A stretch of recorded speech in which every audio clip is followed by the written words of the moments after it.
صحیح بخاری اور مسلم دونوں میں حدیث موجود ہے کہ نبی علیہ السلام نے فرمایا کہ جب دجال مدینہ شریف کی طرف آئے گا تو اس وقت مدینہ کے 7 دروازے ہوں گے، ہر دروازے کے اوپر 2 فرشتے مقرر ہوں گے جو حفاظت کریں گے، اسے مدینے میں داخل نہیں ہونے دیں گے حتیٰ کہ وہ احد پہاڑ کے پیچھے جا کے اپنا قیام کرے گا اور پھر فرشتے اسے شام کی طرف ہانک دیں گے۔ اور صحیح مسلم میں حدیث ہے کہ مکے اور مدینے کے سوا ہر جگہ وہ داخل ہوگا، مکے اور مدینہ اس کے لیے حرام ہوگا۔ تو واقعی اب یہ تو احادیث موجود ہیں، بالکل یہ ہمارا عقیدہ ہے کہ مکہ اور مدینے کی حفاظت ہوگی۔ بخاری اور مسلم دونوں میں حدیث ہے کہ دین قرب قیامت میں مدینے میں آ جائے گا، اور مسلم میں ایک حدیث میں الفاظ ہیں 2 مساجد میں آ جائے گا، حرم مکہ اور حرم مدینہ۔ ویسے یہ بات ٹھیک ہو گئی ہے کیونکہ حضور کے زمانے میں جو مکہ تھا نا، وہ اس وقت سارے کا سارا مکہ شریف کی مسجد میں آ چکا ہے، اتنی توسیع ہو گئی ہے۔ اور نبی علیہ السلام کے زمانے میں جتنا مدینہ شریف ایز اے سٹی تھا نا، وہ اب سارے کا سارا مسجد نبی میں آ چکا ہے۔ مسجد نبی اتنی بڑی ہے تو جو حضور علیہ السلام نے فرمایا نا کہ 2 مسجدوں میں واپس آ جائے گا، یعنی ادھر لوگ پناہ کے لیے آئیں گے جیسا کہ سانپ اپنے بل میں واپس آتا ہے حفاظت کے لیے۔ اس میں حضور نے ایمان کو سانپ سے تشبیہ نہیں دی، بلکہ ایمان بچانے کے عمل کو سانپ کے عمل سے تشبیہ دی ہے، جس طرح سانپ اپنے آپ کو بچانے کے لیے بل میں آ کے اپنی حفاظت کرتا ہے۔ تو یہ واضح احادیث ہیں کہ دجال مکہ مدینے میں داخل نہیں ہوگا، بخاری مسلم کی ہے۔ اب یہ جو حدیث ہے نا، یہ بڑے لوگوں کو پریشان کرتی ہے کہ دوسری طرف بخاری مسلم میں ہے کہ نبی علیہ السلام فرماتے ہیں کہ میں نے ایک خواب دیکھا جس میں مجھے ایک بڑا خوبصورت شخص دکھایا گیا جس کے لمبے بال تھے، یعنی زلفیں تھیں، اور اس سے پانی کے قطرے ٹپک رہے تھے، اور وہ 2 شخص کے سہارے ان کے کندھے پہ ہاتھ رکھا ہوا طواف کعبہ کر رہا تھا۔ تو مجھے پوچھنے پہ فرشتوں نے بتایا کہ یہ مسیح ہیں، عیسیٰ ابن مریم، اور یہ حضور کو خواب دکھایا جا رہا تھا۔ تو ظاہر ہے کہ خواب تو وہی الہی ہے۔ سورہ صافات میں حضرت ابراہیم علیہ السلام کو جو اللہ نے خواب دکھایا تھا وہ وہی الہی تھا، اس لیے تو انہوں نے اتنی بڑی ایکٹیویٹی پرفارم کرنے کے لیے تیار ہو گئے، بیٹے کو ذبح کرنے کے لیے۔ اور بخاری مسلم دونوں میں حدیث ہے کہ خواب نبوت کا 46واں حصہ ہے، یعنی نبیوں کی وحی کا ذریعہ جو ہے، نبیوں کے خواب تو سچے ہوتے ہیں۔ اور پھر نبی صلی اللہ علیہ وآلہ وسلم فرماتے ہیں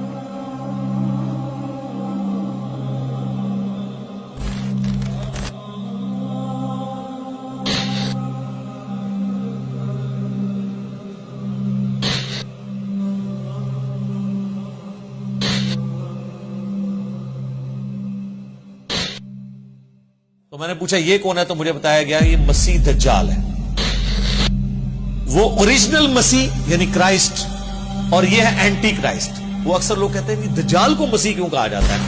مسیح تو حضرت عیسیٰ ہے، اور سر ان کو جھوٹا مسیح کہا جاتا ہے، دجال کو اس کو مسیح نہیں کہا جاتا، مسیح الدجال، جعلی مسیح، اور یہ ہے عیسیٰ ابن مریم مسیح، اصلی مسیح۔ تو وہ مسیح نہیں ہے، وہ جھوٹا مسیح ہے، کیونکہ یہودیوں کی کتابوں میں ہے کہ ایک مسیح آئے گا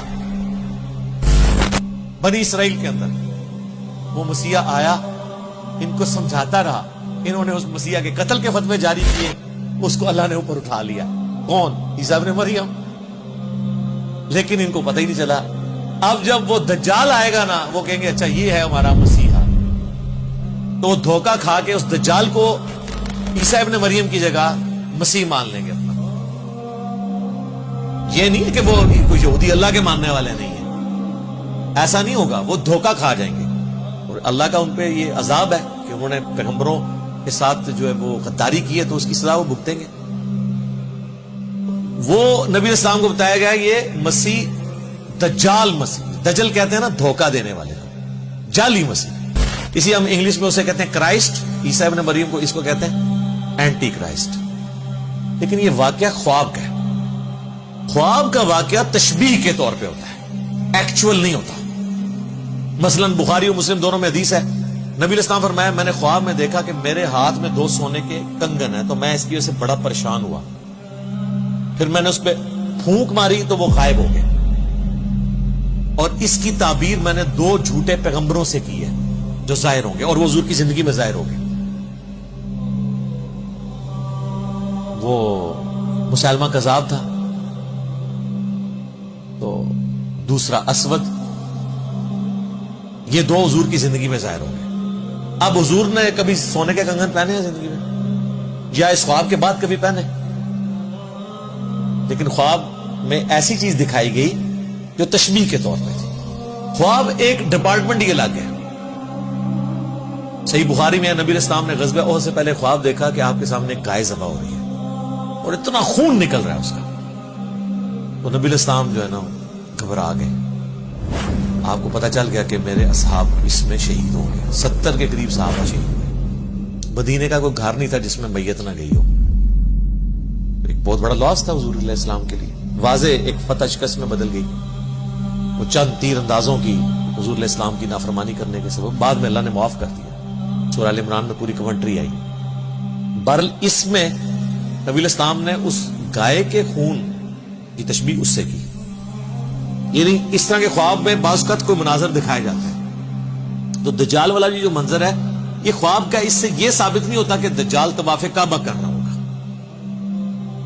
یہ ثابت نہیں ہوتا. اور اگر کسی نے اس کو دھکے سے ثابت کرنا ہے تو وہ اپنی عقل کا علاج کروائے. حضور علیہ السلام کو تمثیل کے طور پہ دکھایا گیا. بعض نے ویسے یہ کہا کہ اس طواف سے مراد یہ ہے کہ وہ خانہ کعبے کے باہر یعنی مکے کے باہر گھوم رہا ہوگا اور کوشش کرے گا کعبے میں داخل ہونے کی. یہ بھی تعبیر ہو سکتی ہے لیکن یہ دور کی ہے, ضرورت ہی نہیں, خواب کی چیز ہے کوئی فزیکلی. بعض کہتے ہیں کہ یہ دجال اس وقت طواف کر رہا ہوگا جب ہی اس کا فتنہ ظاہر نہیں ہوا ہوگا. جب فتنہ ظاہر ہوگا پھر وہ داخل نہیں ہوگا. یہ دور کی تعبیرات ہیں. میرے نزدیک سب سے بیسٹ تعبیر, میں نے آپ کو اتنی مثالیں دی ہیں کہ خواب میں جو منظر دکھایا جاتا ہے ایگزیکٹلی وہ منظر نہیں ہوتا, وہ ایک تمثیل ہوتی ہے. تو حضور علیہ السلام کو بیسیکلی پہچان کرے گی کہ یہ جھوٹا مسیح جو ہے وہ اس شکل کا ہے, سچا مسیح اس شکل کا ہے. اور دونوں کو ایک ہی اینگل میں دکھایا گیا. وہ بھی 2 بندوں کے سہارے طواف کر رہے ہیں اور یہ بھی 2 بندوں کے کندھے پہ ہاتھ رکھ کے ایگزیکٹ اسی سین میں آپ کو یہ 2 چیزیں دکھائی گئی ہیں. تو لہٰذا یہ جو بعض لوگ سمجھتے ہیں کہ یہ احادیث میں تضاد ہے, تو احادیث میں تضاد موجود نہیں ہے. باقی وہ بعض لوگ کہتے ہیں وہ جساسہ والی حدیث کے اوپر کوئی ورڈکٹ دیں, ابن سیاد والی حدیث کے اوپر کوئی ورڈکٹ دیں. میرے بھائی دجال صرف ایک مسیح دجال ہی نہیں آنا. ابو داؤد ترمذی میں حدیث ہے کہ نبی علیہ السلام فرمایا قیامت اس وقت تک قائم نہیں ہوگی جب تک 30 جھوٹے دجال نہ پیدا ہو جائیں. تو دجال ایک سے زیادہ آنے ہیں. غلام احمد قادیانی بھی ان دجالوں میں سے ایک دجال ہے, کیونکہ اس میں ہے کہ ان میں سے ہر ایک دعویٰ کرے گا کہ میں اللہ کا پیغمبر ہوں. یہ دجال بھی پہلے پیغمبر ہونے کا دعویٰ کرے گا, پھر خدائی کا دعویٰ کر دے گا. بخاری مسلم میں یہاں تک آتا ہے اس کے حکم سے بارش برسے گی, وقتی طور پہ, آزمائش کے طور پہ. زمین اگائے گی تاکہ جو بزرگوں کے ماننے والے ہیں وہ فوراً اس کو بزرگ مان لیں. اسی تو پھر بھی نہیں ماننا, سانو تو فرق نہیں پہنتا. اسی تو کہنے سانو دکھاؤ قرآن دی سی کتنے لکھا ہے کہ تو آنا ہے بھائی. وہ آتا ہے نا بخاری مسلم میں, ایک مومن کھڑا ہوگا اور وہ کہے گا تو دجال ہے. وہ کہے گا میں تجھے قتل کر کے 2 ٹکڑے کر کے تجھے زندہ کروں گا. اور وہ یوں کر بھی دے گا, اس کے 2 ٹکڑے کرے گا, اس کے درمیان چلے گا, پھر 2 ٹکڑے جوڑ کے زندہ کرے گا. وہ کہے گا دیکھ خدا ہی یہ کام کر سکتا ہے نا, تو میں خدا ہوں. وہ کہے گا کہ تیرے اس عمل نے میرے ایمان میں اضافہ ہی کیا, مجھے تو حضور کی بات پہنچی تھی کہ وہ اس طرح کرے گا, اب تو میرے قتل پہ قادر نہیں ہو سکے گا. اس طریقے سے 2 ٹکڑے کر لیں. وہ کوشش کرے گا تو وہ تانبے کی بنا دی جائے گی اسی گردن, پھر وہ غصے سے اس کو اٹھا کے اپنی جہنم میں پھینکے گا, لیکن وہ جنت میں پہنچ جائے گا.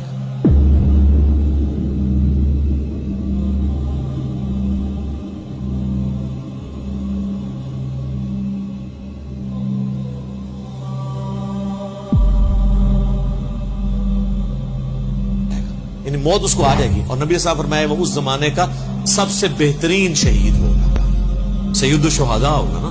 جو المستدرک علاقے میں کہ سید الشہداء حمزہ ابن عبد المطلب ہے, یا وہ شخص بھی سید الشہداء ہے جو جابر حکمران کے سامنے کلمہ حق بلند کرے یہاں تک کہ اسے قتل کر دیا جائے.